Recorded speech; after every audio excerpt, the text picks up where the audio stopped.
السلام عليكم ورحمة الله وبركاته. نحمده ونصلي على رسوله الكريم. أما بعد، أعوذ بالله من الشيطان الرجيم. بسم الله الرحمن الرحيم. يا أيها الذين آمنوا كتب عليكم الصيام كما كتب على الذين من قبلكم لعلكم تتقون. On our program, Welcome Ramadan, I'm your host Sulaiman Ghani, and we would love to discuss about how does the stomach fast.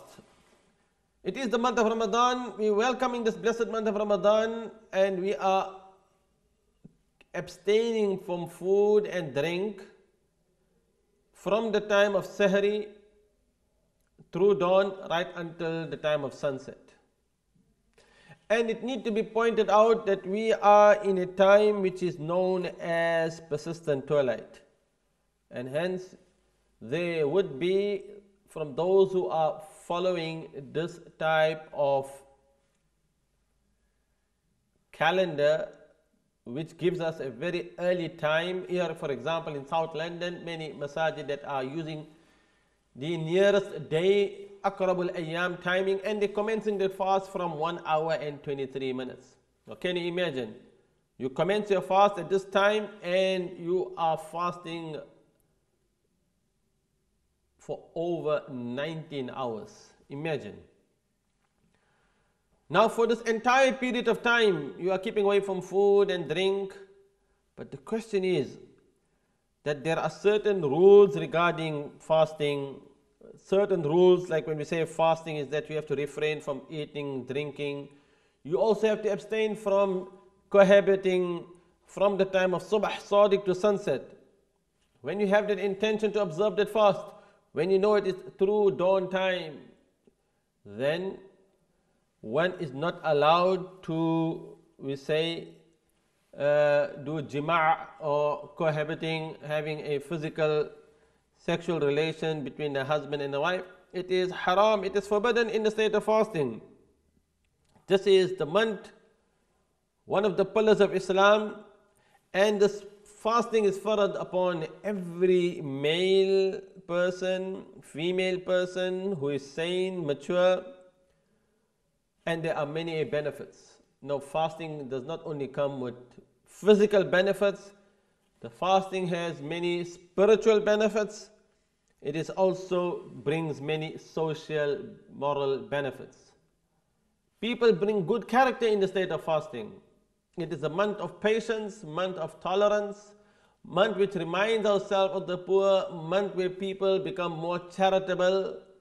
It is a month of muwasat, month of compassion, month of mercy. Yes, indeed, there are certain actions in this month of Ramadan, certain actions which forms that which is sunnah, and there are actions which also are mustahab, and there are things that even do not break the fast, but there are also things which invalidate the fast. Bear in mind that when Allah Ta'ala says in the Quran, يا أيها الذين آمنوا لا تأكلوا الربا أضعافا مضاعفة واتقوا الله لعلكم تفلحون. O you who believe, O you have attained the faith, do not devour, do not eat, do not gorge yourselves on usury, doubling and redoubling it. Because we need to ask ourselves that question. When we know that there are certain matters in our deen which is halal and certain which are haram, innal halal bayyinun wa innal harama bayyinun, and between these two matters are certain doubtful matters. The month of Ramadan is the month of fasting. When the lawful and unlawful, when these actions, they affect our life, they affect our behavior, they affect the character of men.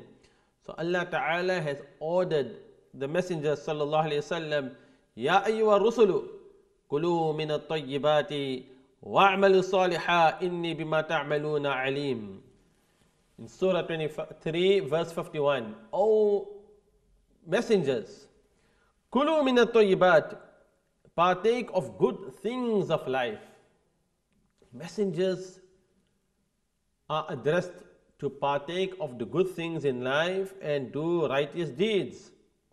So similarly, just like how the messengers have been addressed, Ya ayyuha rusulu kulu min at-tayyibati.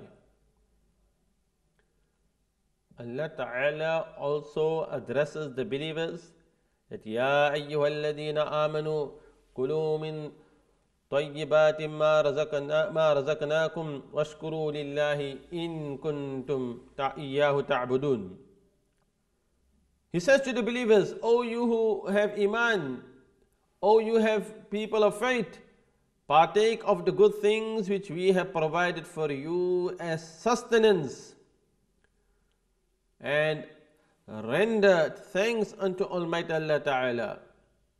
Ya ayyuhalladhina amanu kulu min tayyibati ma razaqnakum washkuru lillahi in kuntum iyyahu ta'budun, if you truly worship Him.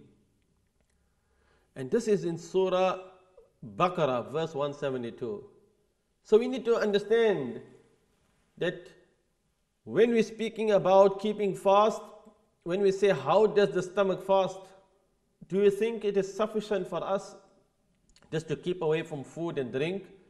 When if a person, he is in a state of fasting, he is kept away from food, that which is lawful for him, but at the same time, this fasting person, the stomach of him, if he is not avoiding those things which are unlawful, apart from the abstinence of food and drink and all that invalidates the fast during the days of Ramadan, it also is required of the fasting person to avoid those things which are prohibited,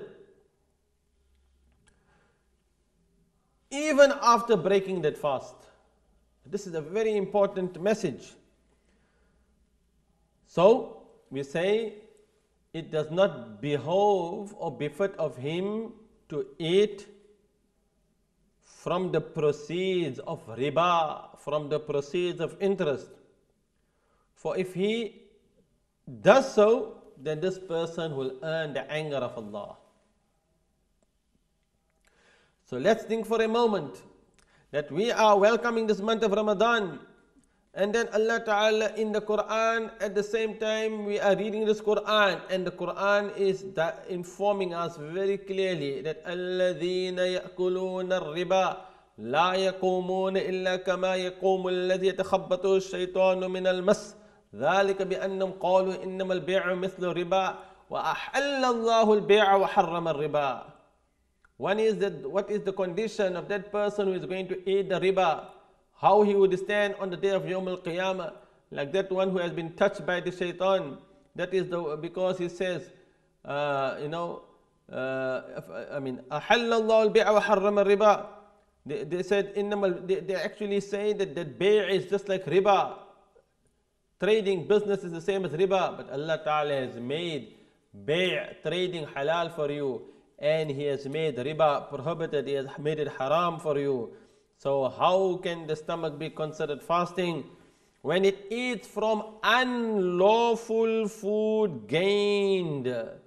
So if somebody even eats from the unlawful food which is gained from riba interest, or gained from the wealth of the orphans, or from cheating, or from stealing, so therefore remember, وَلَا تَقْرَبُوا مَالِ الْيَتِيمِ إِلَّا بِالَّتِي هِيَ أَحْسَنُ. So there are many verses in the Quran. The consequence of a person who eats wealth which does not even belong to him. وَلَا تَأْكُلُوا أَمْوَالَكُمْ بَيْنَكُمْ بِالْبَاطِلِ. If we really want to gain that level of taqwa and piety, if you really want to achieve and attain that goal, then this Ramadan, let's welcome it with such a welcome that whatever Allah Ta'ala has made unlawful for us, we will consider it to be unlawful. We cannot change whatever Allah Ta'ala has made unlawful for us. So when we are keeping fast, abstaining from food and drink that is already halal for you, but at the same time, the stomach has to fast by abstaining from those prohibited actions, like riba, like interest, like usury. On the day of Yawm al-Qiyamah, a person will be questioned. No person will be allowed to move a single step back until he is asked his 4 questions. And hayatihi, how did he spend his life? And shababihi, how did he spend his youth? وَعَنْ عِلْمِهِ مَاذَا عَمِلَ بِهِ, how far did he practice on the knowledge that he had acquired? وَعَنْ مَالِهِ مِنْ أَيْنَ اكْتَسَبَهُ وَفِي مَنْفَقَهُ, how did he acquire his wealth and where did he spend his wealth? So let's welcome this month of Ramadan with such a welcome that when Almighty Allah Ta'ala has made halal for us what is tayyibat, what is good for you, then we treat that as halal. وَيُحَرِّمُ عَلَيْهِمُ الْخَبَائِثِ, and what He has made haram for you, the khaba'ith. You know, it is not just saying that it is haram and khaba'ith, but then we don't abstain from it. So part of our obedience to Almighty Allah Ta'ala in this month of Ramadan is that we strive to abstain from sins and abstain from those which are prohibited. Bear in mind that there are certain actions in this month of Ramadan that if a person indulges in certain type of actions, that will break that fast. Like if a person eat or drink or indulge in cohabitation intentionally, if a person has to, allow water to go down his throat while he is gargling, that will invalidate the fast. And if a person vomits mouthfully, intentionally, he vomit whole mouthful, or he swallowed vomit intentionally, or he ate something, swallowed something edible equal or bigger than the size of a grain of gram. Sometimes it happens, something was stuck in his teeth and then he ate it or swallowed it. This will break that fast if it is bigger than the size of the grain. And also, what will invalidate the fast? To drop oil or medicine into ear or nose. 2. Swallow the blood from gums with saliva. Little details in that, but bear in mind, when a person eats and drinks and he forgets that he is fasting, and thereafter thinking that the fast is broken, to eat and drink again. So if somebody does it unintentionally, ate and he forgot his fasting, it will not. But if somebody ate and then he thought that the fast is broken, that will invalidate the fast. You need to bear in mind, and as we explained, that smoking in the state of fasting will invalidate the fast. We come to the end of our today's program, and we hope and we pray that Almighty Allah Ta'ala give us the tawfiq to know, to learn, to understand that there are certain actions in this month of Ramadan which if we engage or indulge in it, it can break our fast. There are certain actions which may be makruh, detestable while in a state of fasting, and we make dua that Allah Ta'ala give you and I the ability and tawfiq to keep that fast as we ought to keep it, so that inshaAllah ultimately our goal, our aim is when it comes closer to the end of the month of Ramadan, we can feel ourselves spiritually elevated. Until next time, Jazakallah khairan. Assalamu alaikum wa rahmatullahi wa barakatuhu.